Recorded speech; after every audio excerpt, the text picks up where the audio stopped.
आज हम पढ़ने वाले हैं इंडिया और ईरान का रिलेशन। इंडिया और ईरान। इंडिया और ईरान। ईरान जो है इंडिया का एक कॉन्टिनेंटल स्ट्रेटेजिक पार्टनर है। जैसे कि ये इंडियन ओशियन है। क्या है ये? Indian ocean. इंडियन ओशियन में ये हमारा नाइबरिंग, ये हो गया हमारा पाकिस्तान, ये हो गया हमारा अफ़गानिस्तान एंड यहीं पे आता है हमारा क्या, ईरान। तो ईरान इंडोनेशिया का एक हिस्सा कवर करता है। और ये हो गया हमारा अफ्रीका। ठीक है, ये अफ्रीका, ये हमारा वेस्ट एशिया, ये हो जाएगा ईरान और ये इंडिया। तो हम देखने वाले ईरान और इंडिया का रिलेशन। तो ईरान हमारे लिए, इंडिया के लिए स्ट्रैटेजिकली बहुत इम्पॉर्टेंट है। हाँ, और एक मैरीटाइम पार्टनर है। और इंडिया इंडिया और ईरान एशियन टाइम से ही एक दूसरे के साथ रिलेशन शेयर करते आ रहे हैं, from the time of Harappan civilization. क्योंकि हड़प्पन सिविलाइजेशन में हमें ट्रेड के साक्ष्य मिलते हैं। हड़प्पन सिविलाइजेशन में हमें ट्रेड के साक्ष्य मिलते हैं with Iranian civilization called Mesopotamia. किसके साथ? मेसोपोटामिया सिविलाइजेशन, जो कि ईरान की है, उसके साथ ट्रेड के हमें साक्ष्य मिलते हैं in the form of seals, या फिर कह सकते हैं, या फिर लाइक टेराकोटा थिंग्स। तो और अगर हम रिसेंट आफ्टर इंडिपेंडेंस देखें तो 1949 तक, जब इंडिया पाकिस्तान और अफ़गानिस्तान के साथ एक कंट्री बनाता था, तब ईरान हमारा नाइबरहुड था। चूँकि 1949 के बाद पार्टीशन होता है, जिसके कारण ईरान अब फर्दर इंडिया का मतलब नाइबरिंग कंट्री नहीं रहता है। चूँकि वो नाइबरिंग कंट्री किसका हो जाएगा यहाँ पे? ये हो गया अफ़गानिस्तान और पाकिस्तान, तो अफ़गानिस्तान का। नेक्स्ट, तो दोनों कंट्री एक डिप्लोमेटिक रिलेशन इस्टेब्लिश करना स्टार्ट करती है 1950 में। इससे पहले इसमें सबसे पहले जानेंगे, ये पीरियड था 1953 का। इस 1953 के पीरियड में ईरान में जो डायनेस्टी रूल कर रही थी, उनका नाम था पहलावी डायनेस्टी। और इस डायनेस्टी के जो रूलर थे, उनका नाम था शाह मोहम्मद रोजा पहलवी। क्या नाम था? शाह मोहम्मद रोजा पहलवी।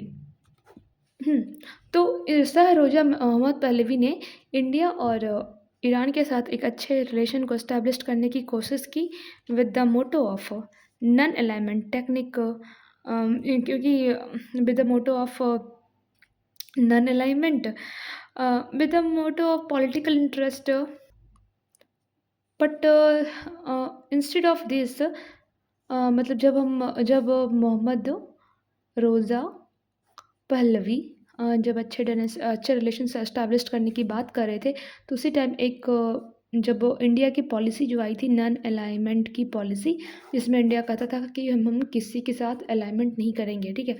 हाँ, और वो शिफ्ट हो गया, थोड़ा थोड़ा लीन हो गया या शिफ्ट हो गया यूएसएसआर की तरफ। तब यहाँ से थोड़ी खटपट स्टार्ट होती है इंडिया और ईरान के रिलेशन में, because this Pahlavi dynasty didn't like USSR. तो फिर नेक्स्ट फेज आता है 1979 का, जब ईरान में रेवोल्यूशन होते हैं। इरानियन रेवोल्यूशन का पीरियड होता है।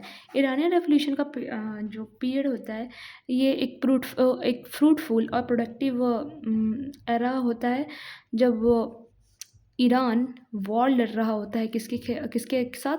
अफ़गानिस्तान के साथ। अफ़गानिस्तान और ईरान में फ़ाइट होती है, जिसमें ईरान और पाकिस्तान के रिलेशन डिग्रेड तो होते ही है, साथ ही साथ में ईरान और पाकिस्तान के रिलेशन डिग्रेड होते हैं। फिर टाइम आता है 2001 का। 2001 में एक एग्रीमेंट साइन होता है इंडिया और ईरान के बीच में, जिसको कहते हैं तेहरान डिक्लेरेशन।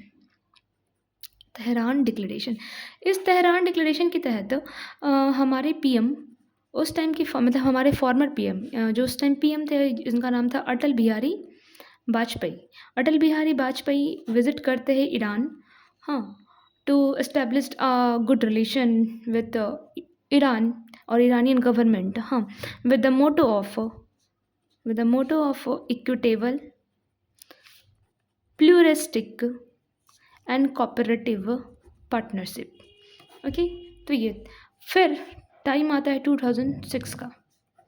2006 का जो टाइम है उसे हम कहते हैं उस टाइम ऐसा कहा जाता है कि यूएसए कंटिन्यूअस प्रेशर बना रहा था इंडिया के पास, हाँ, कंटिन्यूअस प्रेशर बना रहा था इंडिया पे कि ईरान के साथ अच्छे रिलेशन को एस्टैब्लिश ना करे, ईरान के साथ जितना भी वो ट्रेड करते हैं उनको सबको तोड़ दे या सबको बंद कर दे। तो ये भी एक रीज़न था जब फिर से ईरान और इंडिया के बीच में थोड़ी खटपट होना स्टार्ट होती है। फिर टाइम आता है 2016 का, जब पीएम मोदी विज़िट करते हैं ईरान। ये इस बात पे फोकस करते हैं कि ये हमें ईरान और इंडिया के बीच में और अच्छे रिलेशन इस्टेब्लिश करना चाहिए, बाय इन्हेंसिंग और promoting connectivity between two countries. हाँ, जैसे एग्जांपल में चाबहार पोर्ट ट्रेड, जैसे oil trade, natural gas trade, investment, है ना, and energy regarding things. Okay, instead of this, what are the area of cooperation? Instead of this relations, जो कि हमने देखा कैसे कैसे इवॉल्व हुई, आखिर क्यों चाहिए ये, तो अभी हम देखेंगे कि आखिर कॉपरेशन का जो एरिया है दोनों कंट्री के बीच में वो कैसे कैसे है और कहाँ कहाँ है। पहला कॉपरेशन का एरिया है हमारा कनेक्टिविटी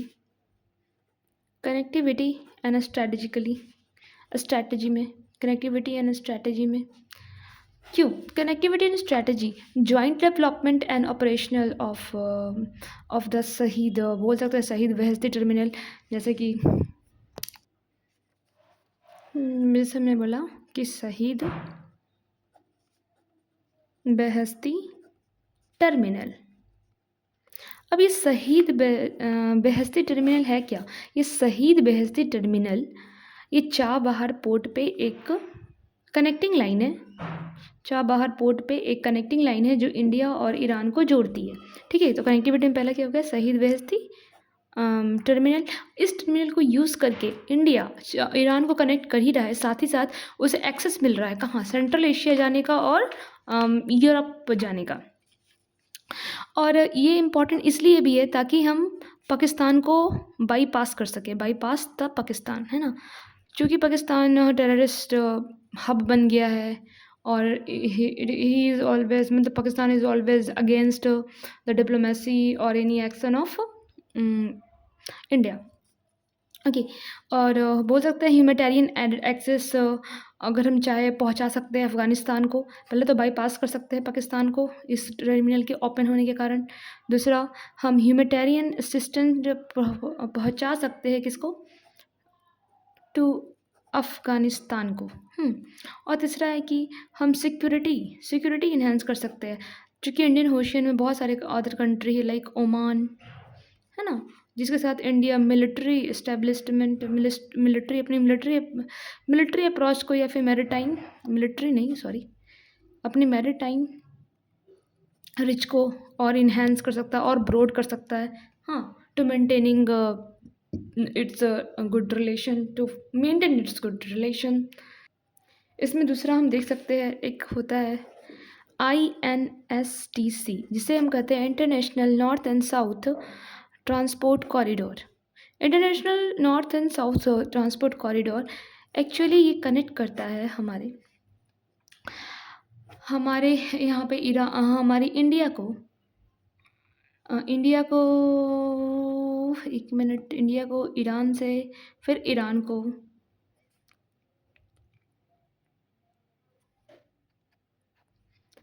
को फिर central Asia, then via Russia. पर इसके बाद जो कनेक्टिविटी में है, ये एक तीसरा जो इम्पोर्टेंट चीज़ है वो है जोरांग दिलाराम हाईवे। ठीक है, दिलाराम हाईवे, जोरान जलाराम हाईवे भी कनेक्टिविटी में बहुत ज़्यादा मेजर कंट्रीब्यूशन प्ले करता है। इसको हम देखते हैं, चलिए। ये था हमारा, पहले हमने पढ़ा था कि बेहस्ती है ना, शहीद बेहस्ती टर्मिनल। तो ये जो चाबहार, यहाँ पे जो चाबहार पोर्ट है ना, ये ईरान हो गया, ये हमारा ईरान है। जस्ट पाकिस्तान अफगानिस्तान का नेबर कौन है यहाँ, ईरान। तो ये जो ईरान है हमारा, यहाँ पे है हमारा शहीद बेहस्ती पोर्ट, शहीद बेहस्ती टर्मिनल पोर्ट, जो कि चाबहार पोर्ट के पास है। और ये कनेक्टिंग लाइन कहाँ जोड़ेगा, जिहांद में। फिर जेरांग, जेरांग ऑफ कहाँ, जेरांग से जलराम, एक और कनेक्टिविटी है यहाँ पे, हाईवे बना रहा है कौन, इंडिया। तो इंडिया के जेराम से दलराम जो हाईवे बन रहा है, उसकी कनेक्टिविटी उसको सपोर्ट भी करेगा। उसके बाद ये बेहस्ती तो हो ही गया। बेहस्ती के साथ कनेक्ट करते करते ये पूरे अफ़गानिस्तान का अप्रोच दे रहा है और रूट दे रहा है कहाँ, ऊपर जाके सेंट्रल एशिया, और इधर जाके हमारा सॉरी यूरोप। अब हम इसमें देखते हैं, हमने बताया था व्हाट इज़ INSTC, यानी जिसको कहते हैं international north south transport corridor. ये इंडिया का एक बहुत अच्छा इनिशिएटिव है जो ईरान से रिलेटेड है। तो इंडिया यहाँ पे मुंबई में से स्टार्ट करता है इस जोन को। मुंबई से जाते हुए ये ईरान का एक्सेस लेता है, ईरान के चाबहार पोर्ट के पास एक्सेस लेते हुए वो जाता है, एंटर करता है इजराइल की तरफ। फिर यहाँ पे ये हो गया हमारा ब्लैक सी, हाँ सॉरी कैस्पियन सी से होते हुए ये घुसता है कहाँ, रशिया में। रशिया के अस्खरन, मॉस्को और सेंट पीटर्सबर्ग से होते हुए ये हमें पूरा एक्सेस प्रोवाइड करता है कि हम इस रूट को भी फॉलो कर सकते हैं। तो ये क्यों इम्पॉर्टेंट है ये रास्ता इसलिए इम्पॉर्टेंट है क्योंकि पहले अगर इंडिया को जाना होता था सेंट पीटर्सबर्ग में, तो ये वाले रूट वो फॉलो करता था। अभी क्या हो रहा है, अभी इंडिया इस रूट से को जब फॉलो करेगा तो 40% उसका टाइम भी बचेगा और 40% कॉस्ट भी बचेगा।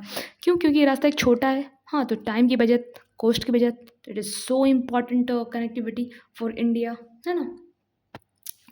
ओके, कॉपरेशन कनेक्टिविटी के बाद दूसरा जो पॉइंट है वो है एनर्जी। एनर्जी में कैसे कॉपरेशन है, तो एनर्जी में हम देखेंगे कि ऑयल एंड गैस का वास्ट रिजर्व है कौन, ईरान। चूँकि ईरान ऑयल और गैस का एक वास्ट रिजर्व है, तो इंडिया का जो ग्रोइंग नीड्स है, इंडिया की जो ग्रोइंग नीड्स है या नीड है फॉर एनर्जी, हाँ, जो कि ईरान भी फुलफिल करता है कुछ परसेंट ऑफ इंडियाज़ डिमांड, ठीक है।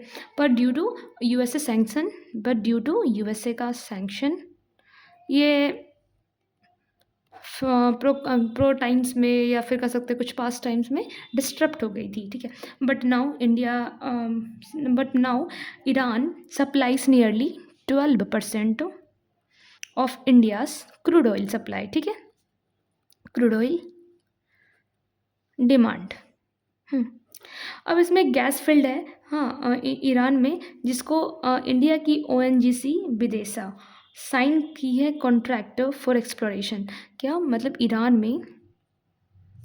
में एक फरजाद बी, ईरान में एक फरजाद बी करके गैस फील्ड है। क्या है, गैस फील्ड है, जिसको इंडिया की कंपनी एक्सप्लोर करती है और उस कंपनी का नाम है ONGC विदेश। तो ये थी एनर्जी कॉरपोरेशन, ठीक है। इसके बाद देखेंगे हम कि कैसे कॉरपोरेशन में इम्पॉर्टेंट है ईरान, ओमान और इंडिया का एक मतलब एक कॉरपोरेशन प्रोजेक्ट।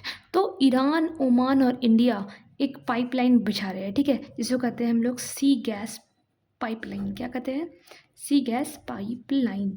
और इस सी गैस पाइपलाइन के तहत इंडिया एनर्जी डिपेंडेंसी को रिड्यूस कर रहा है, हाँ, ताकि जैसे किसी एक देश पे निर्भर ना होके वो थोड़े सारे देश से ये ऑयल को कलेक्ट कर रहा है, ताकि हम डिपेंडेंसी किसी इंडिविजुअलिटी पे डिपेंड ना होके थोड़े सब पे रहे, ताकि आगे जाके अगर कुछ ऐसे प्रॉब्लम आए तो इंडिया को ज़्यादा मतलब बुरे हालात फेस ना करना पड़े, ठीक है।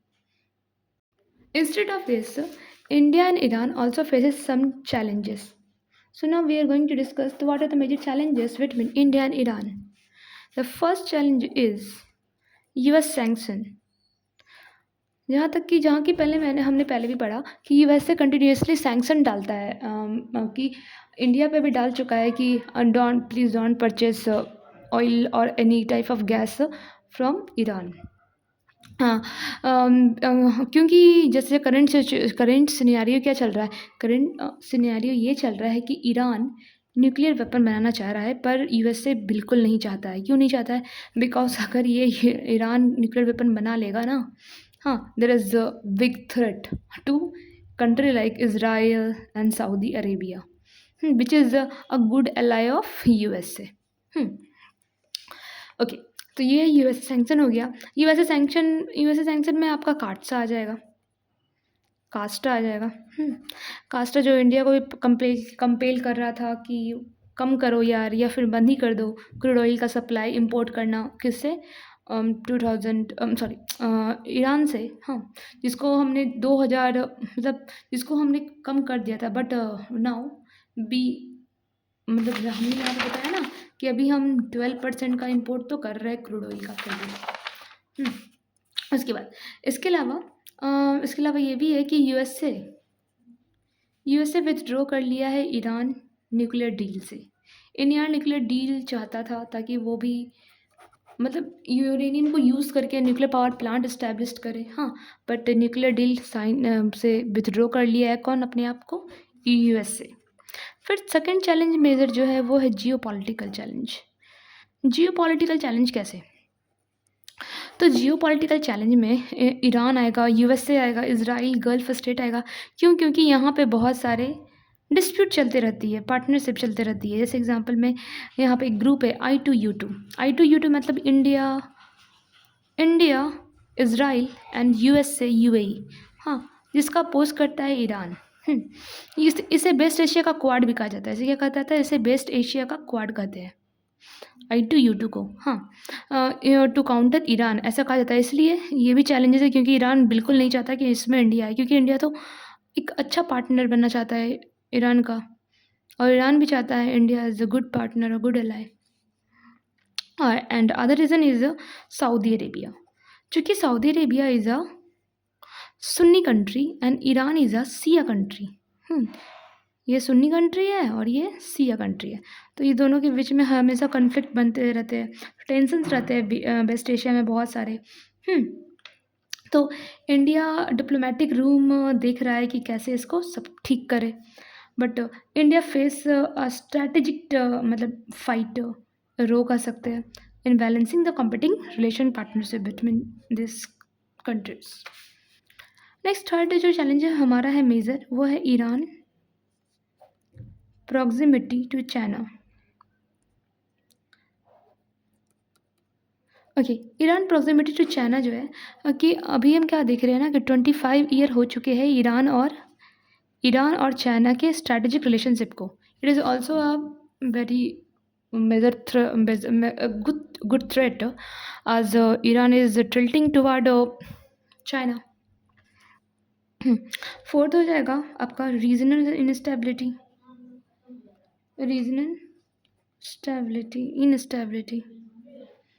इनस्टेबिलिटी।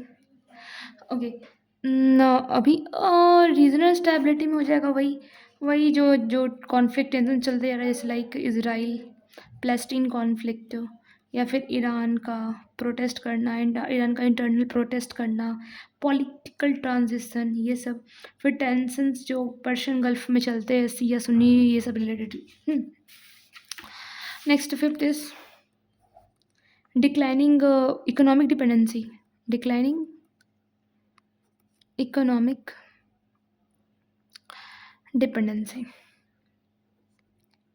ओके, यहाँ पे bilateral trade remain below potential due to banking destruction. Okay, यहाँ पे डिक्लाइन हो रहा है इकोनॉमिक इंटरडिपेंडेंसी। जितने भी हमारे बायलैटरल ट्रेड है वो remain below potential due to banking destruction. Okay, banking destruction इसलिए क्योंकि यहाँ पे हम क्या देख रहे हैं ना कि बहुत ज़्यादा किसी एक इंडिविजुअलिटी पे हमारी पकड़ रहना, या एनर्जी ट्रेड, मतलब जो सैंक्शन लगा रहे हैं यूएसए, तो बैंकिंग रिस्ट्रिक्शन जो है हमारा, ये सैंक्शन लगना यूएसए के द्वारा, या फिर रिड्यूस करना किसको, एनर्जी ट्रेड को। हाँ, ये सब भी एक बहुत बड़ा ही चैलेंज है, जो कि हम कभी कभी यूएसए के इन्फ्लुएंस में आके कर देते हैं, टू मेक या to approaching a balance approach बोल सकते हैं। तो ये था हमारा यूएसए और ईरान का रिलेशन। Thank you.